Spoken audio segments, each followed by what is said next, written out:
Let's take a look back then at how it all played out, and it was a nice clean start in the swim. Tilly Anima was our race leader in the early going, but it was a real fight out there, Belinda, as they really pushed the pace and tried to generate what would be a breakaway on the bike, and that's exactly what happened as Seregni and Anima led out a group of 8. Yeah, it was a solid group, Will, and I really thought that they were going to stay away a little longer than what they did, but we know that wasn't long before that group of 8, as you can see on screen right now, became a group of around, what was it, 24. So incredible to think. And then, of course, it started to stretch out just a little, and it was this woman on screen right now, Georgia Taylor-Brown, who decided she'd had enough of being in the group and gave herself a solid gap coming into transition. Yeah, she certainly did. Meanwhile, Lisa Tersch, the world champion, had an accident, so she dropped right off the back, but she'd stay in the race.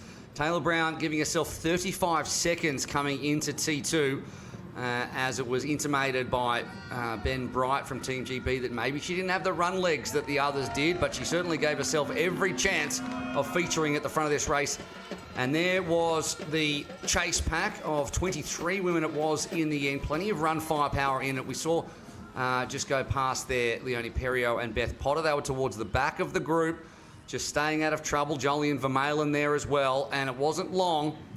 At the start of lap 2, perhaps, that Leonie Perriot ended up catching Georgia Taylor-Brown, so erasing that 35-second gap. Potter went with her as well, but Taylor-Brown managed to tack onto the back of Jolien Vermeulen, who you can see there already was starting to find the going very tough. She ended up losing her breakfast over the line, as happens quite often when these athletes go as deep as they do. We were treated then to what was a ding-dong run battle between Beth Potter and Leonie Perriot, arguably the two best runners in this field. You could throw Cassandra Beaugrand into that mix, and it was really a lot of back and forth. There was the acceleration as Potter hit the lead, but Perriot stuck on her back. Potter had already erased actually a 5-second gap, which we thought might have been enough to snap the band. It wasn't in the end, and instead it was Potter who snapped the rubber band over Leonie Perriot. Came onto the blue carpet after the 10 kilometres.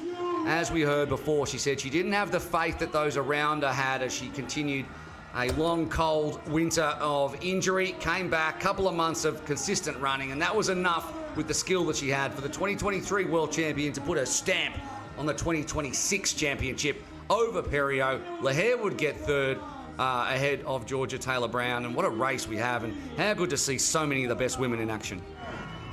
Yeah, it was incredible. You can't wipe the smile off my face, Will. And just to hear Beth in that interview at the end there, it takes a village. You know, we often look at these athletes and we think they're invincible, but like Beth said, and I love Beth's honesty, you know, she said so many around her believed in her even when she'd started to stop believing. And I can understand that after finishing last year, not the way that she anticipated. It does take a village.